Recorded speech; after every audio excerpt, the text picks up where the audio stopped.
Welcome into Power Plays presented by Bet365. I'm Tim Kalinowski, joined by Michael Leboff and Nick Martin. The three of us, we make up Line Change, Action Network's NHL betting podcast.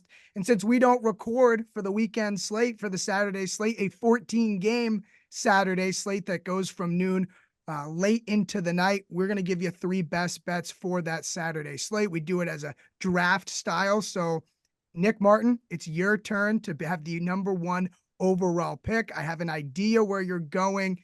Who is it?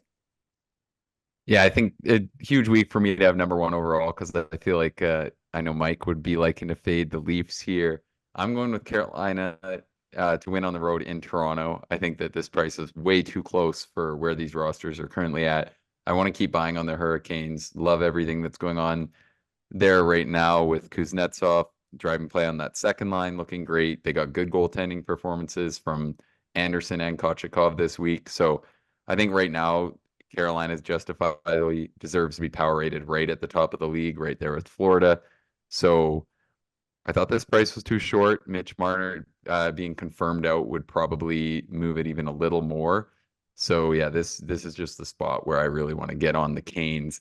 And I know that Carolina's always enjoyed a big home ice advantage, but they've pretty even splits this year. And we always talk about how the Leafs have no home ice advantage this year. They actually have collected a higher percentage of points on the road so far. So I kind of buy into that. I think it's a bit of a tough place to play. We know it's a stale crowd. We know that they always get other teams' best. So I think for all those reasons, I make Carolina a bigger favorite than they are right now in this game, and I want to target them getting a big win. Yeah, Nick, you mentioned the home road splits. The Leafs 18, 12, and 2 at home, but on the road 27 and 6.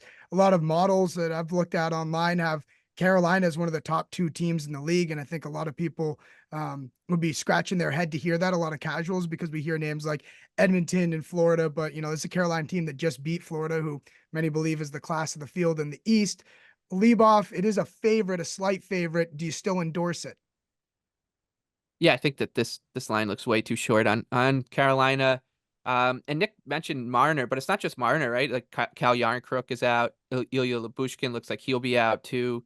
Those two guys don't move the needle on their own, but when you start bunching together injuries like that, especially against a team like Carolina that's so deep and so relentless, and it becomes a pretty big problem. So I think that this line, should be, you got to get it quick. Hopefully you do in time. I think minus 130 even is playable in this situation with the injuries. The only thing I'm a little bit concerned about is that the Canes just throw in a random Spencer Martin start here. It seemed like they were finagling with that idea on Thursday night, but I would be shocked because of they're in a pretty heated divisional race with the Rangers losing on Thursday night, them winning.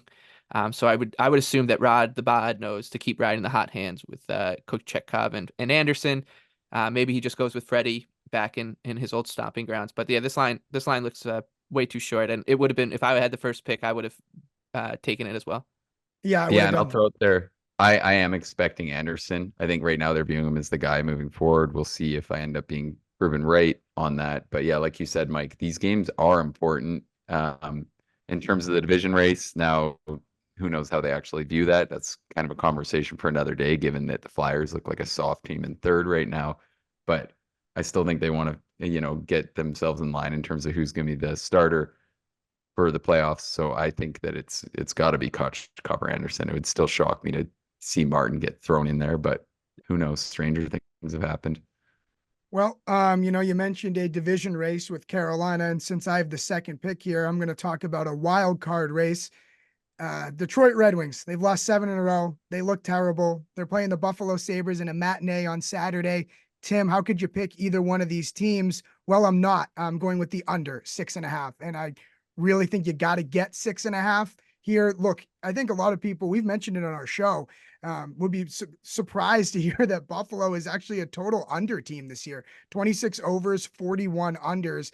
And it's been well documented that, Detroit, a lot of their underlying numbers say that the shooting percentage was, pretty out of control when they were on their heater. Now in this 7 straight skid, they're averaging 1 goal a game. So it's kind of like water meeting its level here. Detroit is 32nd in expected goals for, but yet they're 7th in actual goals scored. So Detroit, I think we kind of continue to see, I don't know if it's causation or correlation without causation with no Dylan Larkin, but I expect this thing to go under the total of 6.5.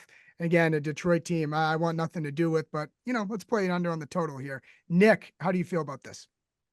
Yeah, I like this play as well. I was right there with you. I think that saying Detroit's the 32nd rated team in expected goals for, and I know their fans would always get on you for this. I definitely really do disagree with that. But the thing for me is just coming at it from a Buffalo perspective. Like this is just a pure under team getting excellent goaltending, and they're hanging around in this race just strictly off their defensive play. And they really haven't shown a ton of offensive upside. They're kind of just the exact opposite team of last season right now. So I was a little surprised to see 6.5 here. I hope that they hang around because yeah, I'm right with you. I think it's a really solid bet. Yeah, even if Detroit isn't, 32nd to some people, it can't be 1 or 2. So it has to be somewhere that is at least in the middle to lowerish half. Leboff, these Wings are in a race with your Islanders. Are you just gonna hope and pray in this game? You're gonna have to turn it on. You might be sick. Yeah, no, it comes on right after the Islanders too in the matinee. It's going to be a pretty rough afternoon for me, regardless of the results. But yeah, I think the other thing that bodes well for you here is after Alex Lyon's really hot run of form, he's come back down to earth in a big way. The looks like the Wings are going to go with James Reimer, and I think in this situation you'd rather Reimer than Lyon, and they need something else to jolt them in the blue paint. Not that Reimer sets the world on fire either, but I'd be much more comfortable with it with him in goal right now than Lyon, and yeah, UPL for the Sabres just looks so stoic and stable in the net. They're playing a really good defensive game, checking well. They're a lot of good pressure all over the ice. So the Sabres team is looking, in a lot of ways like a bit of a better version than Nick's Capitals. Just playing a strong defensive game, looking to grind out results and then bet on themselves to win these coin flips. And right now it's working. So yeah, it tells you a lot that they're pick 'em against Detroit on the road with Dylan Larkin rumored to be coming back. He was on the ice today. Oh, there you go. I didn't know he was on the ice today. That's poor hosting on my part. That's why you host the podcast. So I don't know why I shouldn't be hosting this because I don't do the research like you did. I didn't know Dylan Larkin was on the ice. No, I think he is going to remain out. I think Yeah, I think just like quick skate yeah, around there's more of a a little bit. look. He's still here. And the other thing I'd throw out for your note, Tim, too, like I know we all played the under on Thursday's game, or I guess me and you did. Mike was just praying that the Isles would win. But I think that these kind of playoff spots, you do want to lean towards unders. I think that's a legitimate narrative. As the games get a little extra attention, you're less likely to see defensive breakdowns and soft play as it kind of becomes a little bit more of a grind. And obviously for both these teams, this is a humongous spot in the wild card race. You look at the Wings trying to snap a 7-game losing streak. I'd like to think they can at least try to make it tough on a Buffalo team that really hasn't shown too much depth offensively of late. So yeah, I am surprised that this one's at 6.5 and think it's a good spot to look at. Kind of a surprising under. You're not going to hear me back too many unders on Wings games, but I think this one calls for it. Yeah, a lot of people talk about, oh, you got to bet this team, they have to win. Well, maybe take it a step further and look at playing under on the total instead for a, tighter defensive type game. Leboff, you're going to be third here, but before we go to you, I just want to say that Power Plays is presented by Bet365. Bet365 doesn't do ordinary. That's why you get more boosts with them than anyone else. Every day, they power up the odds on hundreds of bets to give you a chance to win more. Bet365 boosts specific markets, your winnings, and even parlays, and they don't stop there. Keep an eye out for their biggest and best odds with the incredible Super Boost. Check out the boost and see why it's never ordinary at Bet365. 21 plus only or 18 plus in Kentucky and present in Arizona, Colorado, Indiana, Iowa, Kentucky, Louisiana, New Jersey, Ohio, Virginia, and now North Carolina. Gambling problem? Call 1-800-GAMBLER in Colorado, Indiana, Kentucky, Louisiana, New Jersey, Ohio, Virginia, or 1-800-BETS-OFF in Iowa. T's and C's and restrictions apply. Michael Leboff, it's the third pick. It's technically Mr. Irrelevant. So round us out here. Yeah, you guys are focusing on some big races at the top of the table. I'm gonna go to the bottom of the table for a lottery bowl between the Sharks and the Blue Jackets. This one is sitting Sharks plus 170. That means Columbus is coming back at minus 205, and that looks way too rich on the Blue Jackets and very appetizing on our Sharks on the show. We love to bet these San Jose Sharks, and I'm going to do it again. They're still competitive. They gave the Flyers a run for their money on Tuesday night in a loss.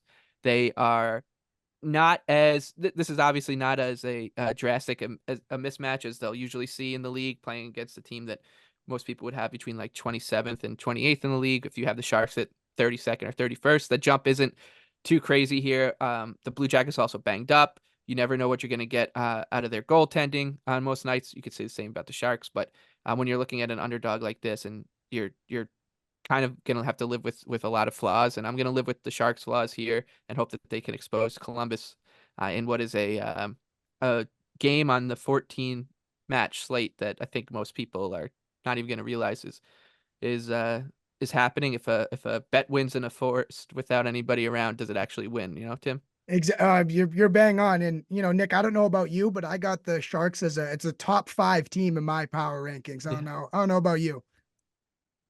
Yeah, I'm kind of close on this one. I'd like to see how the Sharks decor lines up at tomorrow morning's skate, just to see if maybe they can actually have 5 NHL or 6 NHL defenders in the lineup instead of going 13 and 5. I do think that's, they're probably going to make some moves to get that sorted out, but I don't mind it here. I think it's definitely not a spot you want to back the Blue Jackets. You could try to tap into some props. I think in this spot could be reasonable, especially with a lot of bodies moving in and around the lineup. But yeah, I don't mind Mike's look here at all. Yeah, a full March, a full, basketball slate here as well. You could sneak around and maybe find some Sharks Blue Jackets player props. That is in the weeds, and that is someone who is really sniffing around to make some money. So, gents, I thank you for joining me. And so you got a favorite, you got a dog, you got a play on a total. I have the under in Detroit and Buffalo. Nick is on Carolina at Toronto, and Leboff is on Javier Jose's San Jose Sharks. Again, Power Plays is presented by Bet365. Everybody enjoy your loaded slate of Saturday hockey. Till next time.